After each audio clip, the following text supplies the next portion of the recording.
Tudo bem, vamos começar com 2 minutos. Você terá 2 minutos para responder no- sobre a questão que foi levantada.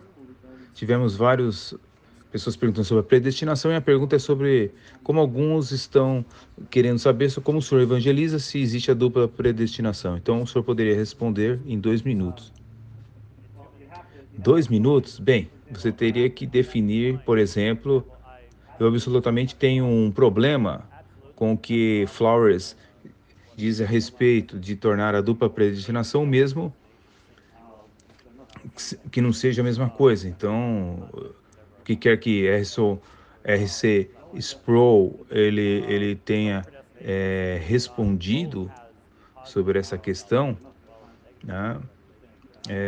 Porque eu sei que RC Sproul andou do seu lado nesse debate. A dupla predestinação é simplesmente isso. Deus tem o decreto positivo da salvação, bem como um decreto negativo da repartição. Então, eles não são a mesma coisa. Expliquei em segundo lugar como você evangeliza. Bem, somos ordenados a evangelizar e como acabei de explicar no final da minha declaração, nós não sabemos quem são os eleitos e por isso nos dizem as escrituras para proclamar o evangelho a toda criatura.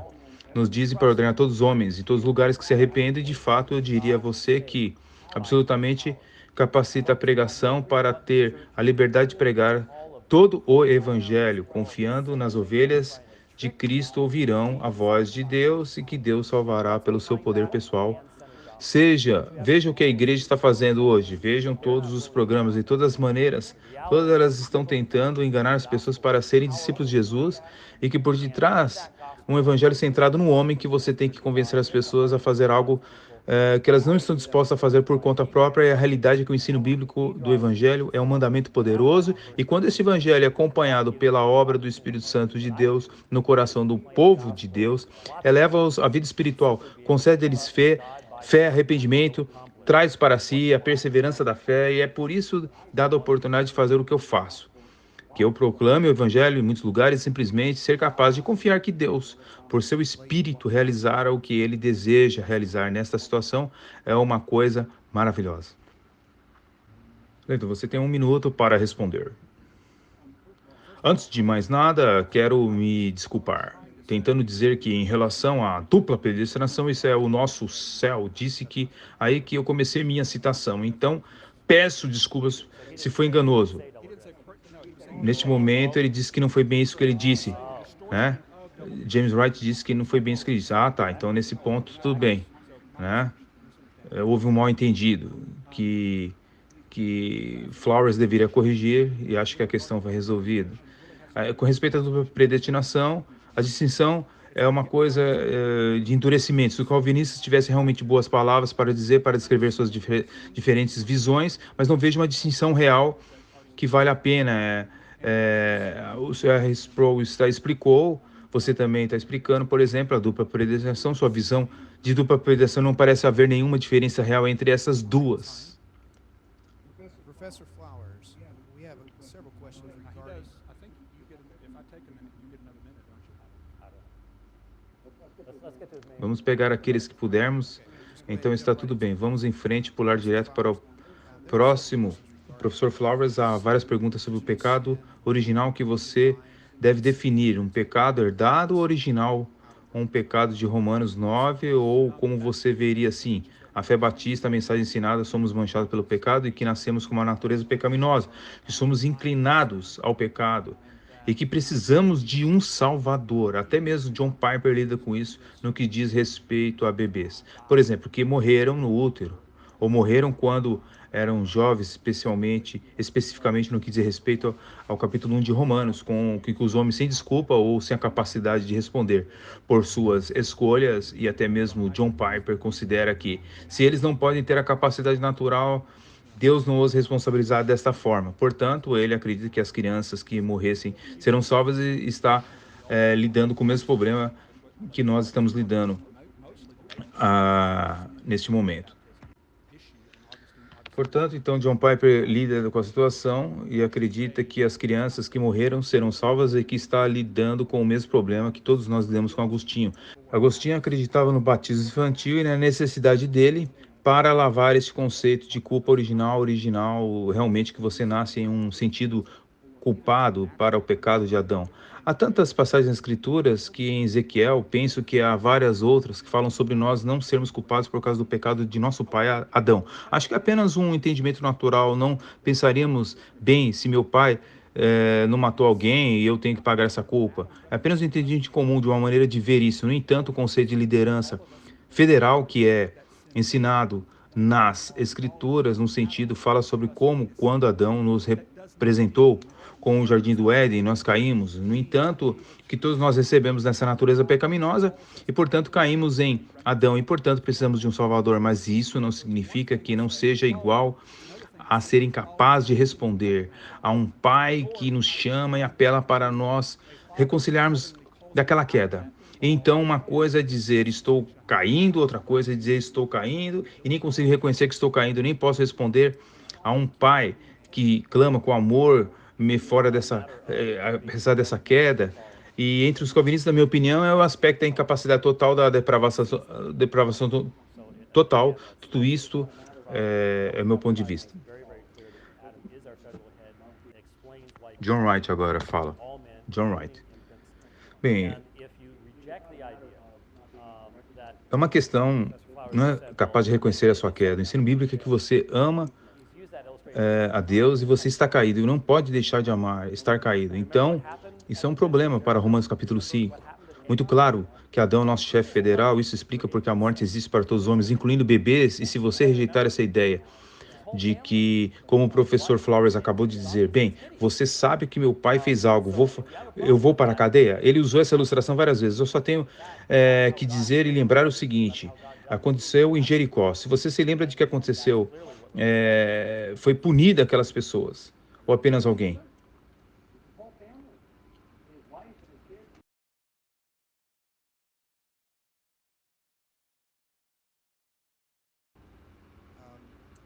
Dr. Wright, se o homem é totalmente depravado, porque Deus se dá o trabalho de redimi-lo? Bem, temos que definir o que significa totalmente depravado. Acho que tivemos que alguns erros de identificação. Totalmente depravado não significa que você não responda a Deus. Nós acreditamos nisso, nós respondemos a Deus, nós apenas respondemos através de uma natureza modificada. Nós somos inimigos de Deus. Romanos 1 diz isso, somos ensinados a ser inimigos de Deus. Mas as pessoas fazem isso religiosamente. E por meio de riquezas, de sexo, de outros pontos de vista, estamos agindo com uma natureza caída. E como Jesus no capítulo 8, você é qualquer um que comete pecado, é escravo do pecado. Então, você simplesmente tem que responder a pergunta se a Bíblia quer dizer o que isso significa. Ou você, ou não, se você tem um coração de pedra e se humilhar voluntariamente, ser tirado essa pedra do seu coração. A Bíblia está falando, Paulo diz que aqueles que vão na carne não podem agradar a Deus, que estão na carne.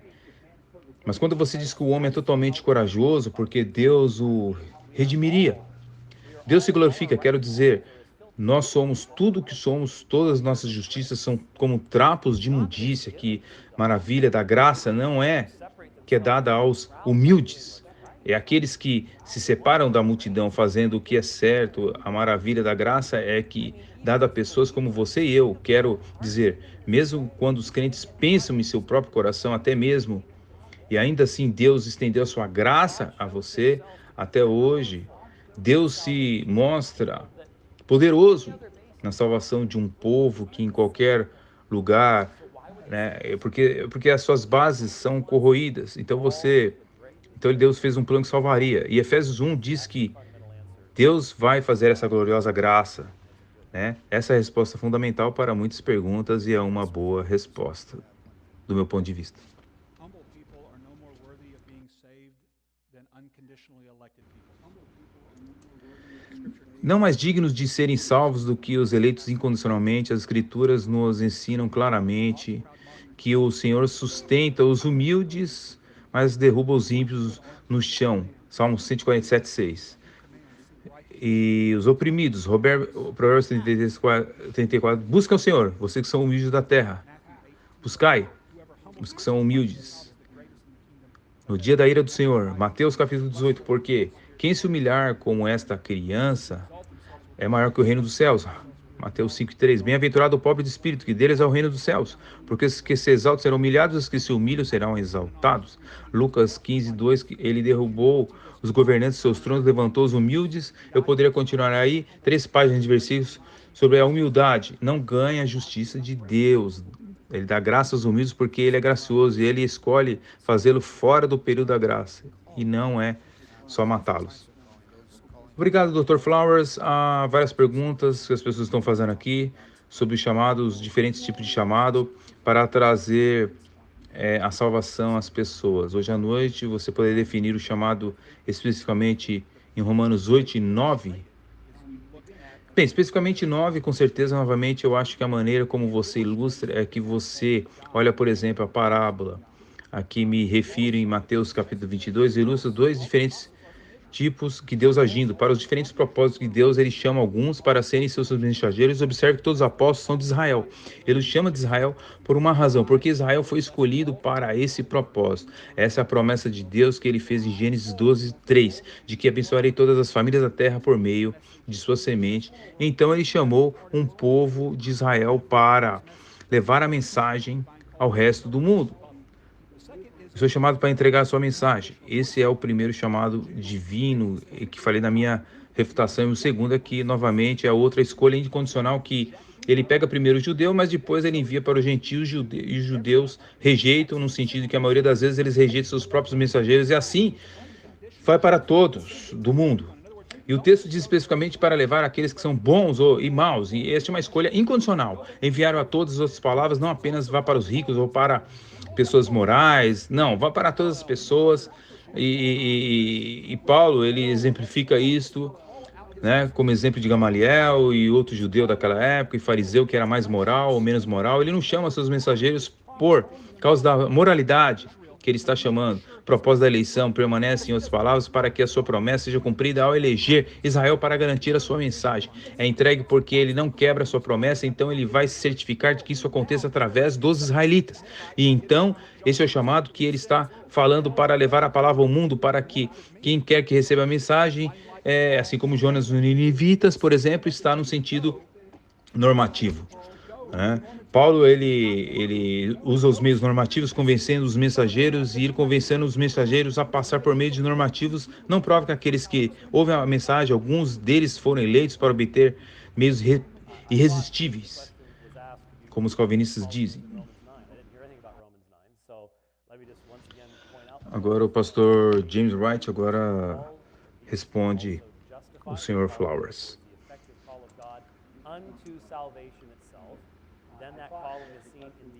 A pergunta foi feita porque você pode explicar o que é chamado de Romanos 9?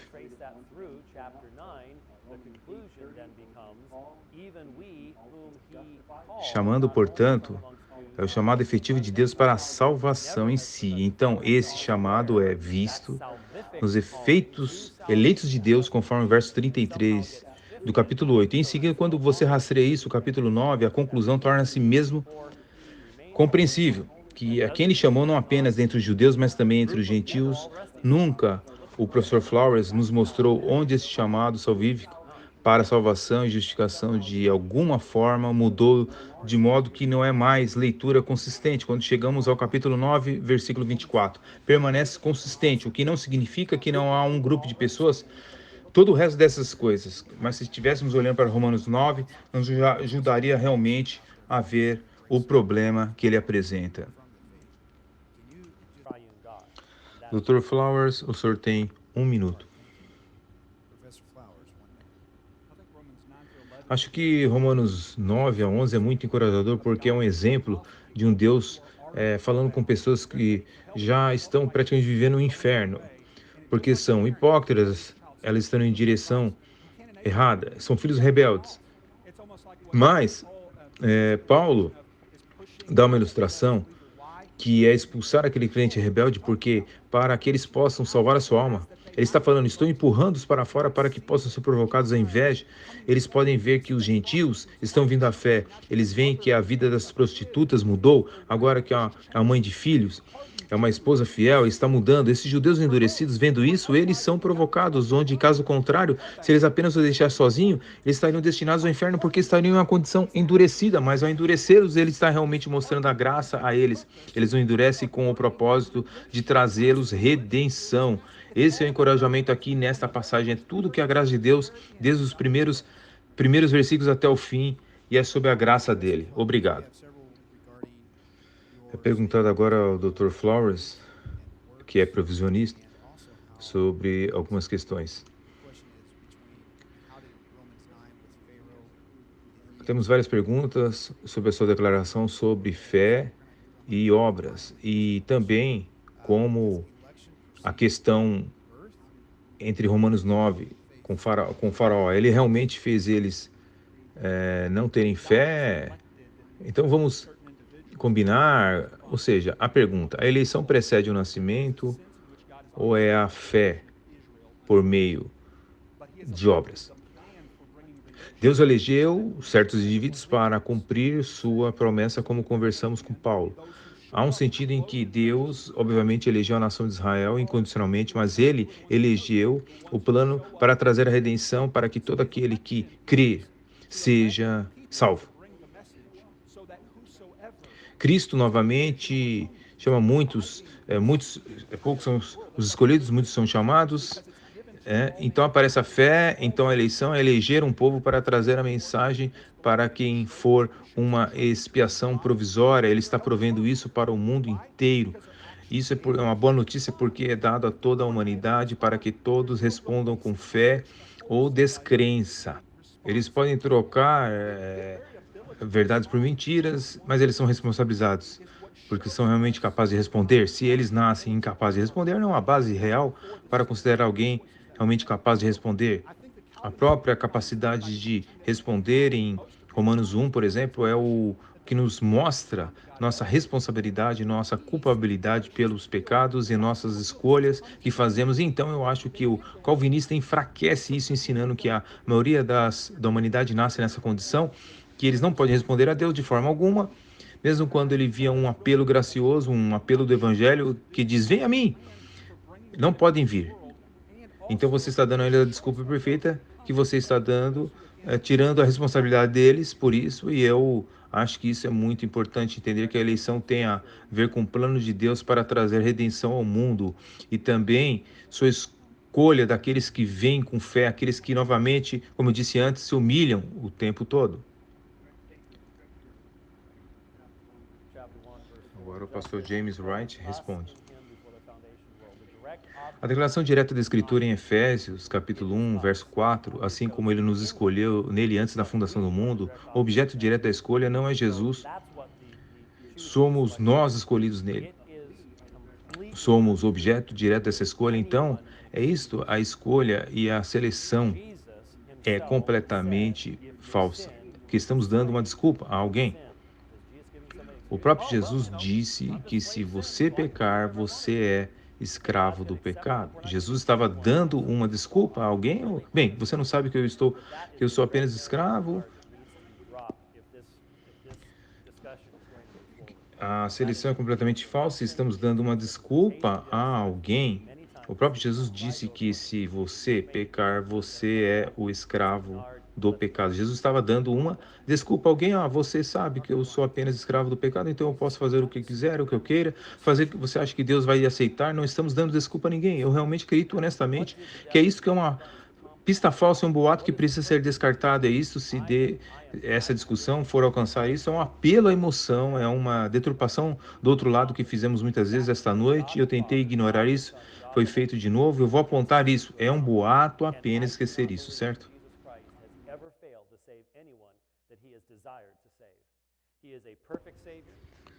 Agora é feita uma pergunta ao Dr. James Wright. Dr. Wright, Jesus morreu pelo pecado de todos ou apenas os eleitos? A morte de Jesus, Cristo realizou com um propósito de expiação. Não sou eu que tenho nenhuma vergonha de dizer que a morte de Jesus Cristo realiza exatamente o que Deus Pai e o Filho de Deus, o Espírito Santo, pretendiam realizar. E eu não acredito que Jesus Cristo tenha falhado em salvar alguém que ele desejou salvar. Ele é um Salvador perfeito. Hebreus capítulo 7 diz que ele sempre vive para interceder por aqueles e por salvar as pessoas. Ao máximo que se opor a essa ideia é que você primeiro tem que se humilhar, tem que primeiro consultar Jesus Cristo, as Escrituras, o argumento do livro de Hebreus, o argumento do livro de Hebreus é um sacrifício aperfeiçoado para sempre. Aqueles que foram sempre santificados. Esta é a obra de Jesus Cristo e a perfeita unidade entre o decreto de Deus Pai para salvar um povo específico. O Filho morre para resgatar aquele povo. O Espírito aplica essa obra para salvar aquelas pessoas, e tudo para a glória. E não acredito que haja alguma forma significativa de defender a ideia de que a expiação de Jesus Cristo simplesmente torna os homens salváveis. Há toda indiferença no mundo, meus amigos, meus irmãos e irmãs, em dizer que Jesus Cristo salva e dizendo que Jesus Cristo torna salvo.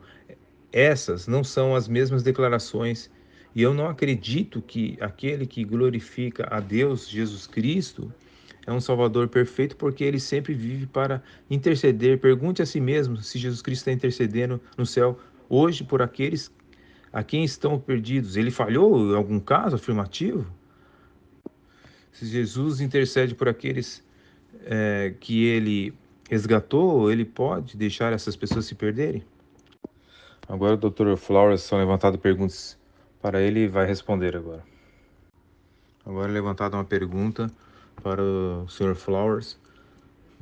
Sr. Flowers, há várias perguntas sobre humilhação e a sua compreensão de humilhação, e a questão seria como você falaria sobre humilhação quando alguém é realmente uma pessoa que está endurecido, um gentio, sendo endurecido. Então, como eles seriam capazes de se humilhar? Isso que explica o processo da humilhação que o senhor está dizendo, são capazes de se humilhar quando estão endurecidos. Você pode falar sobre isso?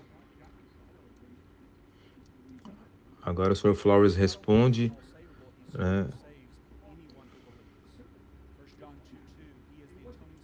ele diz que Deus tem um propósito de salvar. Não sabemos qual é o seu propósito.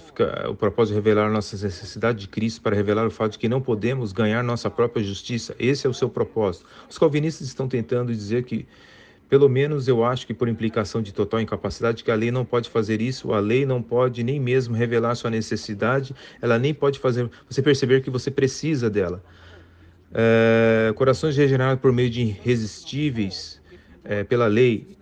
O propósito do Evangelho é ajudar a perceber a sua queda. Em segundo lugar, Deus quer que você seja salvo. Ele quer que você se arrependa e venha a Ele. E, portanto, a humildade vem do reconhecimento do nosso pecado. Vem de uma vida, de uma necessidade de chegarmos ao fim da corda e dizermos que não podemos mais fazer isso. Em segundo lugar, Deus quer que você seja salvo. Ele quer que você se arrependa e venha a Ele. E, portanto, a humildade vem do reconhecimento do nosso pecado. É como aquele que está no chiqueiro, o reconhecimento que você está no chiqueiro. Chegamos ao fim da corda e dizemos: não posso mais fazer isso, não posso mais viver nesta vida. E você pode escolher puxar você mesmo, ver se vou me levantar e vou encontrar outro emprego, e não vou para casa implorar meu pai por um emprego. Eu vou sair deste chiqueiro, e você pode endurecer seu coração. Em Hebreus capítulo 3 avisa que não permita que seu coração fique endurecido, porque se você pensa que pode fazer isso na carne e pensa que você pode fazer isso sozinho, seu coração ficará cada vez mais insensível. Eventualmente você nem ouvirá mais a revelação de Deus, você não ouvirá mais nada. As suas leis, você não vai mais ouvir o Evangelho, porque seu coração se tornou insensível a isso. É dito que ele está falando aqui, então, a humildade que vem. É por isso que eu acho que Jesus até diz sobre uma criança. Ele puxa uma criança aleatoriamente e diz que você tem que se tornar como essa criança para entrar no reino dos céus. Qual a diferença de uma criança totalmente depravada desde o nascimento, assim como qualquer outra pessoa? É uma incapacidade total, porque apontar para uma criança é humilde, ela não é endurecida em sua rebelião, ainda Assim, ela está disposta a responder e ouvir a palavra, e, portanto, quando alguém está endurecido, é preciso muito mais para chegar até eles.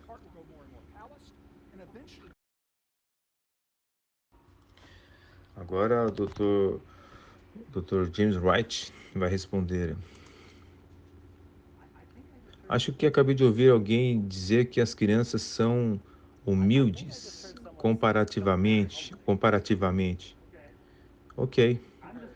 Vou apenas deixar essa postura, sua própria reputação, e em seguida vou seguir em frente com Romanos capítulo 8. Foi citado várias vezes: aqueles que estão na carne não é capaz de agradar a Deus, eles não são capazes de submeter a lei de Deus ao que tem que acontecer primeiro. O Filho tem que libertá-lo. Esta é a diferença entre essa gente e a questão da reforma. Eu estou na linha de Lutero. Quando ele está no lado de Erasmo, isso é tudo, foi a questão da reforma. Isso é fundamentavelmente, né, proclamar o evangelho. E como você vai apresentar às pessoas, é por isso que isso é que precisamos tirar as dúvidas.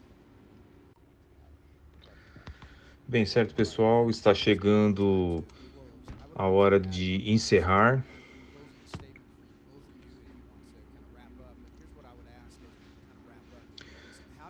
Para finalizar, como sairemos daqui? Obviamente, estamos em lados diferentes, temos alguns pensamentos diferentes, filosofias diferentes. Isso afeta até a maneira como ministramos, como sairemos daqui. Ainda somos parceiros do Evangelho ou temos que juntar as amarras? Isso porque eu vou ser muito honesto. Eu sou um pastor de igreja, estou aqui sentado. Temos que ser capazes de trabalhar juntos porque eu tenho pessoas de lados diferentes, mesmo nesta igreja. Então, a questão se torna como nós realmente sairemos daqui para trabalharmos juntos. Há uma maneira de fazer isso, então você pode, pelo menos, explicar isso a respeito das suas observações finais e fazer isso. Daremos 2 minutos para cada um, como trabalhamos juntos. Então, começa o Dr. James Wright. And that what it means then is that we, instead of viewing this as a divisive issue that needs to be put. Não podemos varrer essas coisas para debaixo do tapete, porque isso afeta fundamentalmente a forma como apresentamos o Evangelho. He started off his statement by saying we can't sweep these things under the floor. We cannot ignore them. We cannot come up with political. Como faço o meu trabalho como apologista, e o que isso significa é que, em vez de ver isso como uma questão que divide, que precisa ser colocada de lado, precisamos abordá-la, e acho que devemos abordar mais profundamente do que fizemos essa noite. Agora o professor Flowers vai concordar. Ele começou sua declaração dizendo que não podemos varrer essas coisas para debaixo do chão, debaixo do tapete, e não podemos ignorar porque não podemos encontrar respostas para essas questões. Temos que continuar a conversa e, por exemplo, sobre a questão da expiação ou coisas assim, cada geração teve que enfrentar essas questões, e as únicas pessoas que não enfrentaram essas questões sofreram muito quando ignoraram o Evangelho e o interesse do Evangelho e o zelo por Evangelho que morreram naquelas gerações. Então você tem que se perguntar: podemos simplesmente deixar essas coisas de lado e chamá-las de coisas secundárias, não essencial? Acho que ficou muito claro que isso toca na própria natureza do Evangelho. Isso significa que o diálogo precisa continuar, e de que maneira firme, compromissado, para não colocar nossas tradições sobre a mesa e estar disposto a examinar. Devemos colocar nossas tradições na mesa e procurar examinar totalmente à luz das Escrituras. Não devemos achar que essas coisas não são essenciais.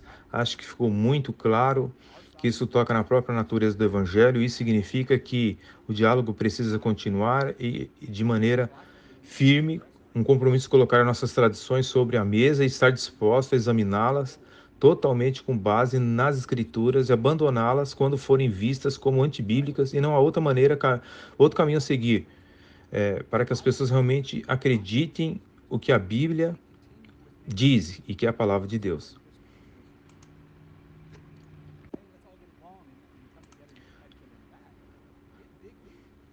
Meu melhor amigo do mundo é calvinista. Eu tenho familiares em minha família interna que também são calvinistas e assim temos debates acalorados e voltamos de frente para trás e nos divertimos, mas não nos afetamos como irmãos, não nos amamos, ministramos juntos, fazemos eventos de evangelismo juntos e acho que podemos trabalhar junto como irmãos. Concordo com o que ele está dizendo, que precisamos abordar as questões de fato, e acho que a razão pela qual o calvinismo cresceu pessoalmente é porque nosso lado não está abordando isso. Eles estão pulando Romanos 9, eles não estão falando sobre essas coisas, e é por isso que eu acho que está ressurgindo o calvinismo. Quero dizer, então, eu não acho que precisa ser abordado as pessoas no púlpito, precisa abordar essas doutrinas difíceis, elas precisam entender o significado da predestinação, você precisa entender o que significa a eleição, você não apenas varre isso para abaixo, acredite em uma eleição que você obteve, se você acredita em que você tem que acreditar em uma eleição, se você acredita em Paulo, você tem que acreditar na predestinação, se você acredita em uma pessoa, você tem que acreditar nessas visões, então não podemos continuar com o papo furado, fácil de acreditar.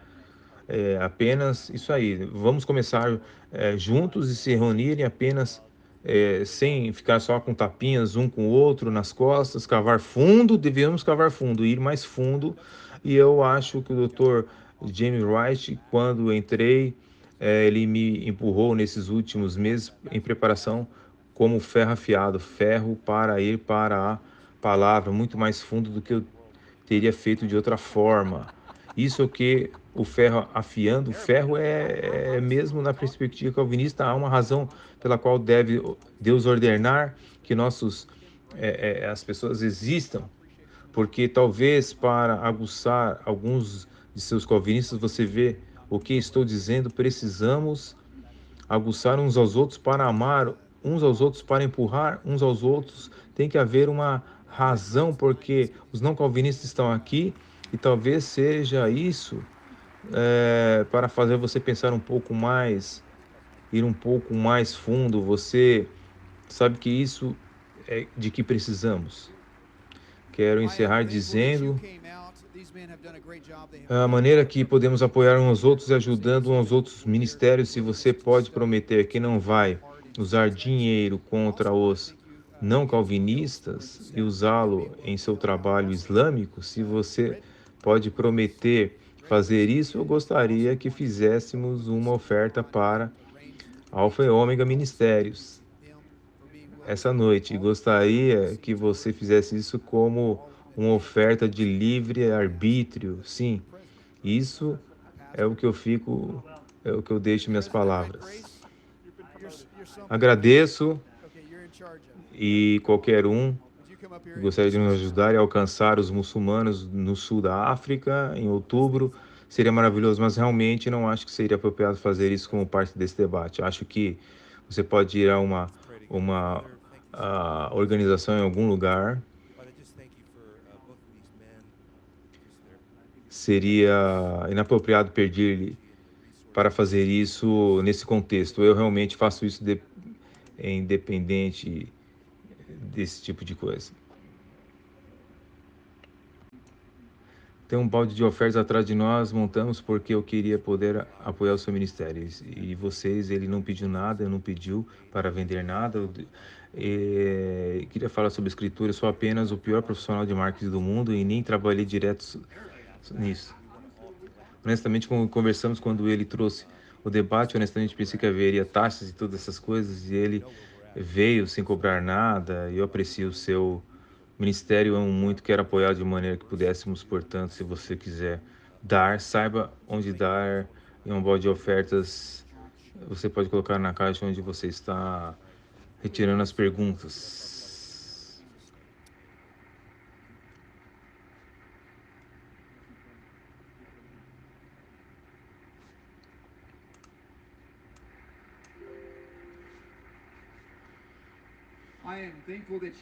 Sou grato a vocês por ter vindo nesses homens, tiveram um ótimo trabalho, eles se prepararam muito para chegar aqui e sou grato por sua disposição de estudar e mergulhar fundo no texto.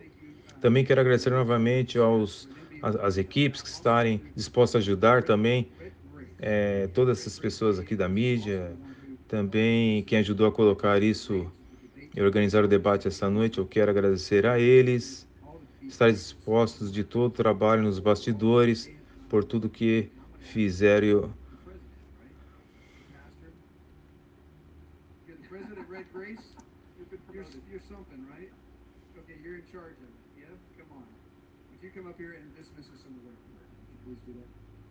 O pastor vai fazer uma oração, o pastor da igreja.